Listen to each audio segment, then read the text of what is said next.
আর এই জায়গাটা থেকে জাস্ট জগন্নাথ দেবের মন্দিরটা একবার দেখো। এই বাইরে থেকে শুধু দর্শন করো জগন্নাথ দেবের মন্দির। আর আমাদের দীঘাতে জগন্নাথ মন্দির একদম রেডি হয়ে গেছে। আর এই জগন্নাথ মন্দির তৈরি করতে প্রায় 200 কোটি টাকা খরচা হচ্ছে। আর এই যে মাঝখানে গেটটা দেখতে পাচ্ছ, এই গেটটাকে বলে চৈতন্য দুয়ার। সামনে যে দেখতে পাচ্ছ জগন্নাথ দেবের মন্দির, 213 ফুট উচ্চতা। এখানেই তোমার জগন্নাথ মন্দির থেকে যে রথযাত্রা রথটা আসবে, সেই রথটা কিন্তু এখানেই দাঁড়াবে। আর উপরে লেখা আছে দেখো, শ্রী শ্রী জগন্নাথ দেবের মন্দির স্থাপিত 1410 সাল। আর ওয়াচ টাওয়ার থেকে জাস্ট ওল্ড দীঘা বিচটাকে দেখো। হ্যালো ফ্রেন্ডস, আশা করি যে যেখানে আছো ভালো আছো, সুস্থ আছো। আমার আরেকটা ভিডিওতে তোমাদের সবাইকে স্বাগত জানাই। আমরা সবাই জানি যে পুরীর জগন্নাথ মন্দিরের আদলে আমাদের দীঘাতে একটা জগন্নাথ মন্দির তৈরি হচ্ছে, এবং সেই জগন্নাথ মন্দিরের শুভ উদ্বোধন হবে 30শে এপ্রিল, অর্থাৎ শুভ অক্ষয় তৃতীয়ার দিন। আজকে 13 এপ্রিল 2025। আর মাত্র 15 থেকে 16টা দিনের অপেক্ষা, তারপরে খুলে যাবে জগন্নাথ দেবের মন্দিরের দ্বার, যেটা দীঘাতে তৈরি হচ্ছে। আজকের দিনে দাঁড়িয়ে দীঘার জগন্নাথ মন্দির কতটা তৈরি হয়েছে, প্রস্তুতি কেমন চলছে, সেটা দেখবার জন্যই আজকে চলেছি দীঘাতে। 30শে এপ্রিলের পর তোমরা যখন দীঘার জগন্নাথ মন্দির দর্শন করতে যাবে, তখন জগন্নাথ মন্দিরটা কেমন দেখবে, তার আশেপাশের পরিবেশটা কেমন, জগন্নাথ দেবের মাসির বাড়িটা কোথায় তৈরি হচ্ছে, তার সমস্ত কিছু থাকবে আজকের এই ভিডিওতে। তো আমি আমার যাত্রাটা শুরু করছি বাঁকুড়া রেলওয়ে স্টেশন থেকে। বাঁকুড়া রেলওয়ে স্টেশন থেকে আমি চলে যাব দীঘাতে। আর যেই ট্রেনে করে আমি বাঁকুড়া থেকে তোমার দীঘা যাব, সেই ট্রেনের ট্রেন নম্বর হচ্ছে 13506 আসানসোল দীঘা এক্সপ্রেস। যেই ট্রেনটা আসানসোল থেকে প্রত্যেক রবিবার সকাল 5:40 ছাড়ে। আর বাঁকুড়াতেও টাইম হচ্ছে 7:30, আর দীঘাতে টাইম হচ্ছে 12:50। 13506 দেখো ঘোষণা করছে 2 নম্বর প্ল্যাটফর্মে আসবে। 13506 আসানসোল দীঘা এক্সপ্রেস 2 নম্বর প্ল্যাটফর্মে আসছে।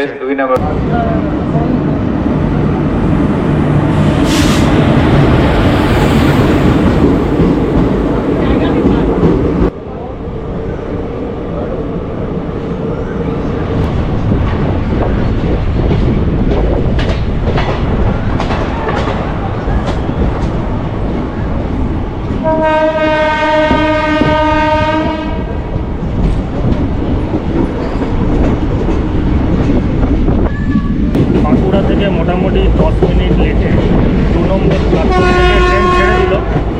আর বাঁকুড়া থেকে ছেড়ে এই ট্রেনটা তোমার দাঁড়াবে এরপর বিষ্ণুপুর, তারপর মেদিনীপুর, তারপর খড়গপুর, তারপরে পাঁশকুড়া, তমলুক, আর কাঁথি, আর তারপরে হচ্ছে লাস্ট দীঘা। খড়গপুরের টাইমিং হচ্ছে 9:30। তো খড়গপুরে যাই, খড়গপুরে পৌঁছে তোমাদের সাথে আবার কথা বলছি।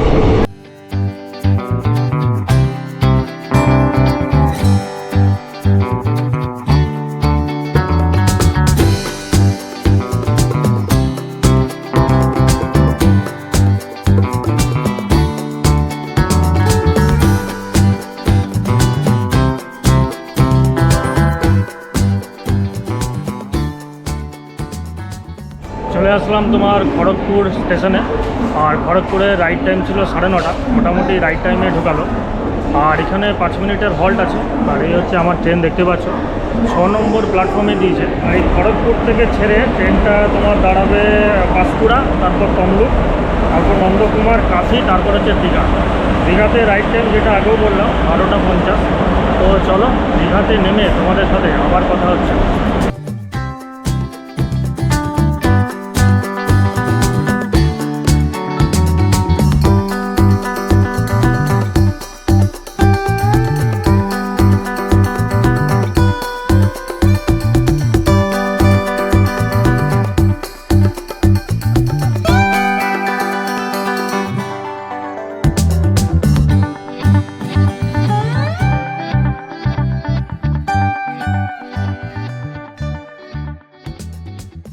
ফাইনালি চলে আসলাম দীঘাতে। আর ট্রেনটা নামালো 12:30টায়, 12:50 রাইড টাইম ছিল। মোটামুটি 20 মিনিট বিফোর টাইমে পৌঁছে গেলাম। এই হচ্ছে আমার ট্রেন, 2 নম্বর প্ল্যাটফর্মে দাঁড়ালো এসে। আর এই ট্রেনটা 2:20-তে এখান থেকে আবার ছেড়ে যাবে। দীঘা রেলওয়ে স্টেশন থেকে বাইরে বেরিয়ে গেলাম। এখন দীঘা স্টেশন থেকে বেরিয়ে তুমি দুটো রাস্তা দেখতে পাবে, একটা ডান দিকে চলে গেছে আর একটা বাঁ দিকে চলে গেছে। বাঁ দিকে চলে গেলে তুমি জগন্নাথের মন্দির যেতে পারবে। আর এখন দুপুর 1টা বেজে গেছে আর প্রচণ্ড খিদে পেয়ে গেছে, সকাল থেকে কিছু খেয়ে বেরোয়নি, শুধুমাত্র চা বিস্কুট খেয়েছিলাম। তো এখন এই ডান দিকে চলে যাব, ডান দিকে একটা হোটেল আছে, সেই হোটেলে একটু খাওয়া দাওয়া করে নিই, একটু পেট পুজো করে নিই, তারপরে যাত্রা শুরু করব। স্টেশন থেকে বেরিয়ে এখন সোজা হাঁটছি, সামনে আছে ক্যান্টিন হোটেল অ্যান্ড রেস্টুরেন্ট। সেই ক্যান্টিন হোটেলে যাচ্ছি দুপুরের ভাত খাওয়ার জন্য। আর দুপাশে তো আমি দেখতে পাচ্ছি এখানে শুধু হোটেল আর হোটেল, পুরো ক্রাউডেড এরিয়া। হাঁটতে হাঁটতে এই মোড়টায় চলে আসলাম। এই মোড়টার ডান দিকে চলে গেলে অমরাবতী পার্ক, আর আমি একটু সোজা চলে যাব, সোজা গিয়ে বাঁ দিকে যাব, বাঁ দিকেই হোটেলটা আছে।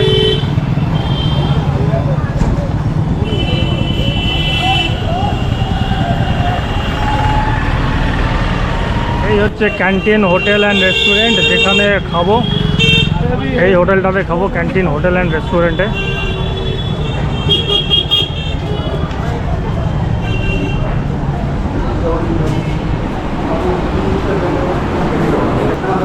ক্যান্টিন হোটেলে খেতে বসে গেলাম, আর আমাকে সার্ভ করে দিয়েছে। আজকের মেনুতে আমার আছে ভাত, এখানে পেঁয়াজ কুচি দিয়েছে, লেবু, পাঁপড়, আর এদিকে ডাল, চাটনি, আর এটা পটলের তরকারি, যেখানে লাউ চিংড়ি আর হচ্ছে রুই মাছ। এই যে থালিটা দেখতে পাচ্ছ, রুই মাছের থালি, এইটা 140 টাকা নিয়েছে।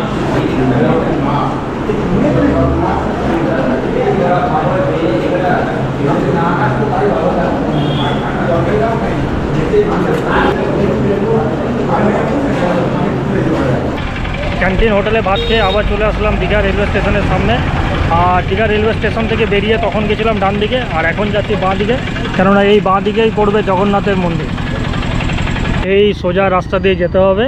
আর এখানে দেখতে পাচ্ছ পুরো পুলিশের ব্যারিকেড করা আছে।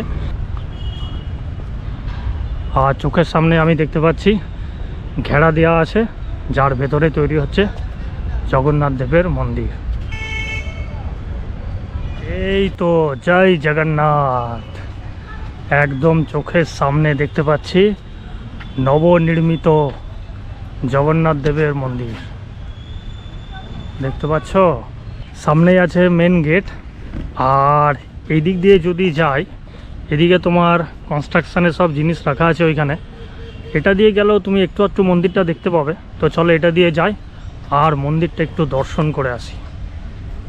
কিন্তু এটা দিয়ে বেশি যাওয়া যাবে না, পুরো কনস্ট্রাকশানের জিনিসগুলো এখানে রাখা আছে। শুধু এই জায়গাটায় দাঁড়িয়ে মন্দিরটাকে দেখো, অসাধারণ লাগছে।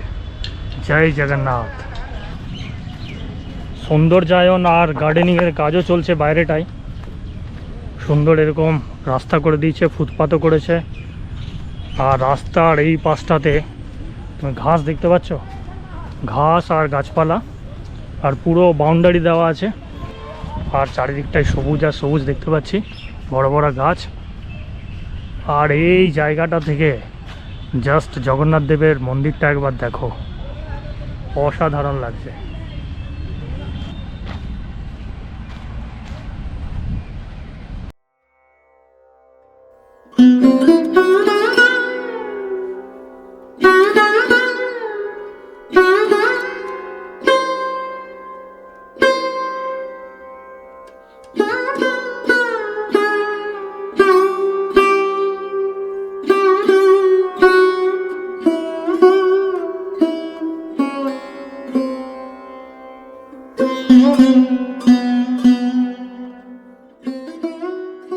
যেহেতু এখন জনসাধারণের প্রবেশ এখানে নিষেধ, সেহেতু এখানে প্রবেশ করা যাবে না এখন। 30 তারিখে শুভ অক্ষয় তৃতীয়ার দিন যখন এটা উদ্বোধন হবে আর জনসাধারণের জন্য এর দরজা খুলে যাবে, তখনই আমরা ভেতরে গিয়ে দর্শন করতে পারবো। আর এখন আমাদেরকে বাইরে থেকেই দর্শন করতে হবে। আর এই বাইরে থেকে শুধু দর্শন করো জগন্নাথ দেবের মন্দির। 2018 সালে আমাদের পশ্চিমবঙ্গের মাননীয় মুখ্যমন্ত্রী মমতা ব্যানার্জি ঘোষণা করেছিলেন যে পুরীর জগন্নাথ মন্দিরের আদলে এই দীঘাতে একটা জগন্নাথ দেবের মন্দির তৈরি করা হবে। সেই মতো কাজ শুরু হয়। দীর্ঘ 6টা বছর মাঝখানে কেটে গেছে। আজ 2025, 13ই এপ্রিল, আর আমাদের দীঘাতে জগন্নাথ মন্দির একদম রেডি হয়ে গেছে। আর খুব শীঘ্রই 30শে এপ্রিল শুভ অক্ষয় তৃতীয়ার দিন এই জগন্নাথ মন্দিরের উদ্বোধন হবে। তারপর আমাদের জন্য তার দুয়ার খুলে যাবে এবং আমরা ভেতরে গিয়ে ভগবান জগন্নাথ দেবকে দর্শন করতে পারবো। আর এই জগন্নাথ মন্দির তৈরির দায়িত্বে আছে পশ্চিমবঙ্গের হিডকো। আর এই জগন্নাথ মন্দির তৈরি করতে প্রায় 200 কোটি টাকা খরচা হচ্ছে। এই দীঘাতে একটা আদি জগন্নাথ দেবের মন্দির আছে, সেইখানেও তোমাদেরকে নিয়ে যাব। আর সেইটা কোথায় সেটাও তোমাদেরকে দেখাবো। আর বর্তমানে সেই আদি জগন্নাথ মন্দিরটা কি করা হচ্ছে সেটাও তোমাদেরকে বলবো। তো প্রথমে ঠিক করা হয়েছিল যে ওল্ড দীঘাতে সমুদ্রের একদম ধারে যে আদি জগন্নাথ মন্দিরটা আছে ওইখানে এই নতুন জগন্নাথ দেবের মন্দিরটা তৈরি করা হবে। কিন্তু পরিবেশবিদরা বলেন যে ওই মাটিটা, ওই জায়গাটাতে নতুন এত বড় জগন্নাথ দেবের মন্দির তৈরি করা সম্ভব নয়। সেই জন্য দীঘা এবং শঙ্করপুর উন্নয়ন পর্ষদ এই দীঘা রেলওয়ে স্টেশনের পাশে 20 একর জমি নির্ধারণ করে দেয় এবং সেই জায়গাতেই নতুন জগন্নাথ দেবের মন্দির তৈরির কাজ শুরু হয়। আর এখন আমি চলে এসেছি মেন গেটের সামনে। এটাই হচ্ছে প্রবেশের মেন গেট। বাবারে বিশাল বড় গেট বানিয়েছে। আর এই যে মাঝখানে গেটটা দেখতে পাচ্ছ, এই গেটটাকে বলে চৈতন্য দুয়ার। এটা হবে চৈতন্য দুয়ার। চারিদিকে একদম সিসিটিভি ক্যামেরা ইনস্টল হয়ে আছে। 3খানা এখানে দুয়ার বানানো হয়েছে। মাঝখানেটা সবথেকে বড় দুয়ারটা হচ্ছে চৈতন্য দুয়ার। এইখান থেকে প্রবেশ করতে হবে। প্রবেশ করে বাঁ দিকে তোমাকে চলে যেতে হবে মন্দির দর্শন করবার জন্য। আর এই হচ্ছে ভেতরের দৃশ্য। সন্ধ্যের পরে না এখানে লাইটগুলো জ্বালিয়ে দেওয়া হয়, আর তখন এই জায়গাটা অসাধারণ লাগে। আর আরেকটা জিনিস আমি দেখতে পাচ্ছি, আর এখানে তুমি ভেতরে গেলে দেখতে পাবে দীপদান স্তম্ভ। এখানে অনেকগুলো স্তম্ভ আছে যেগুলোতে তোমার প্রদীপ জ্বলবে। আর আরেকটা কালো আকৃতির সোজা একটা স্তম্ভ দেখতে পাচ্ছ কিনা জানি না, ওটাকে বলা হয় অরুণ স্তম্ভ। বাইরে থেকে দর্শন করা ছাড়া উপায় নেই। ও অসাধারণ লাগছে, অসাধারণ। সামনে যে দেখতে পাচ্ছ জগন্নাথ দেবের মন্দির, 213 ফুট উচ্চতা। আর এই পুরো মন্দিরগুলো তৈরি করতে রাজস্থানে যে বংশী পাহাড় আছে, সেই বিখ্যাত বংশী পাহাড়ের বেলে পাথর দিয়ে এই মন্দির তৈরি করা হচ্ছে। আর ওই একই পাথর ব্যবহার করা হয়েছিল অযোধ্যা রাম মন্দির নির্মাণে। তুমি যদি একদম লেফট সাইড থেকে দেখো মেইন জগন্নাথের মন্দির, তো পরপর এখানে 4খানা মন্দির আছে একসাথে। ভোগ মন্দির, তারপরেরটা হচ্ছে নাট মন্দির, তারপরেরটা জগমোহন, তারপরেরটা হচ্ছে গর্ভগৃহ। পুরীর জগন্নাথ মন্দিরের ধ্বজাটা যেমন প্রত্যেক দিন পরিবর্তন করা হয়, এখানেও কিন্তু প্রত্যেক দিন জগন্নাথ মন্দিরের ধ্বজাটা পরিবর্তন করা হবে। এই রাস্তার এই পারে তুমি দেখতে পাবে জগন্নাথ দেবের মন্দির। আর রাস্তার এই পারে তৈরি হচ্ছে দীঘা নেচার পার্ক। এখানে একটা পার্ক তৈরি হচ্ছে। আর এই পার্কের দুপাশে তৈরি হচ্ছে পদ্ম পুকুর। এখানে একটা পদ্ম পুকুর, জল থাকবে, পদ্ম ফুল ফুটে থাকবে। আর ওই পারেও আছে পদ্ম পুকুর। আর তার মাঝখান দিয়ে তুমি হেঁটে চলে যাবে নেচার পার্কে। আর নেচার পার্ক ঘুরে আসবে আর একটু মনোরম পরিবেশের আনন্দ নেবে। এই হচ্ছে ঠিক জগন্নাথ মন্দিরের উল্টো দিকে তৈরি হচ্ছে নেচার পার্ক। ভেতরে এখন কাজ চলছে, প্রবেশ করা যাবে না। এখানে যারা কাজ করছিল তারা খাচ্ছে বসে। অতএব বাইরে থেকেই তোমাদেরকে দেখালাম যে যখন তোমরা 30শে এপ্রিলের পর এই জগন্নাথ দেবের মন্দির দর্শন করতে আসবে, ঠিক তার উল্টো দিকে এই দীঘা নতুন নির্মিত নেচার পার্কটাও ঘুরে যাবে। আর এখনও কনস্ট্রাকশানের কাজ চলছে দেখতে পাচ্ছি। এইখানে বিশাল আকৃতির একটা দুয়ার হচ্ছে, দেখতে পাচ্ছ, এখনও কাজ চলছে।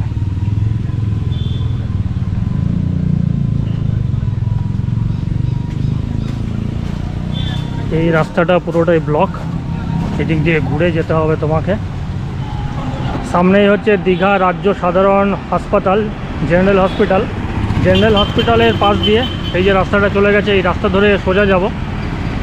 আর এখন চলেছি জগন্নাথ দেবের যেটা আদি মন্দির, যেটা ওল্ড দীঘা বিচের কাছে অবস্থিত, সেটা দেখবার জন্য। দীঘা জেনারেল হসপিটালের পাশ দিয়ে তুমি যদি চলে আসো, তা সোজা আসার পর তুমি এইখানটাতে একটা দুয়ার দেখতে পাবে। এই যে গেটটা তৈরি হচ্ছে, এই দুয়ার বা গেটটার ভেতর দিয়ে তুমি যদি চলে যাও তাহলে সামনেই দেখতে পাবে আদি জগন্নাথ দেবের মন্দির। এই গেটটা তোমার তৈরি হচ্ছে।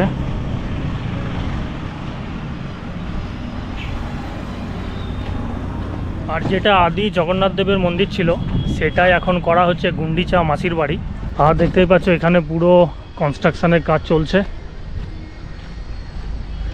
যেহেতু জগন্নাথ দেবের মন্দির হয়েছে দীঘাতে, সেহেতু রথযাত্রা হবে না সেটা তো নয়।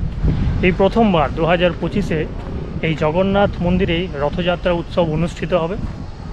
আর রথটা ওই মেন জগন্নাথ মন্দির থেকে তোমার এই গুন্ডিচা মাসির বাড়িতে আসবে, যেটা তোমার আদি জগন্নাথ দেবের মন্দির ছিল ওল্ড দীঘাতে, একদম বিচের ধারে। এই যে মাঠটা দেখতে পাচ্ছ, এখানেই তোমার জগন্নাথ মন্দির থেকে যে রথটা আসবে সেই রথটা কিন্তু এখানেই দাঁড়াবে।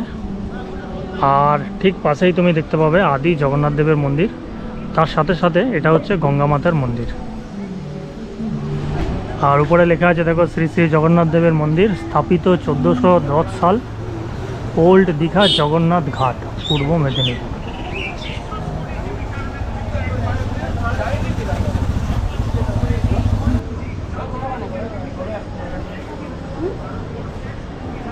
আর তার পাশেই তুমি দেখতে পাবে মা গঙ্গার মন্দির, ভিতরে মা গঙ্গা বিরাজমান। তো এটাই তোমাদেরকে দেখালাম আদি জগন্নাথ দেবের মন্দির, যেটা তোমার গুন্ডিচা মাসির বাড়ি করা হবে। আর এই হচ্ছে ওল্ড দীঘা বিচ, সমুদ্র সৈকত দেখতে পাচ্ছ, জলের ঢেউ। আর তুমি শুধু মাথা আর মাথা দেখতে পাবে। প্রচুর পর্যটকের ভিড় এই গরমেও। সবাই একটু স্বস্তির আশায় এসছে, একটু স্নান করতে এসছে, শুধু কিলবিল করছে মানুষের মাথা। আর এটাই হচ্ছে ওল্ড দীঘা বিচ।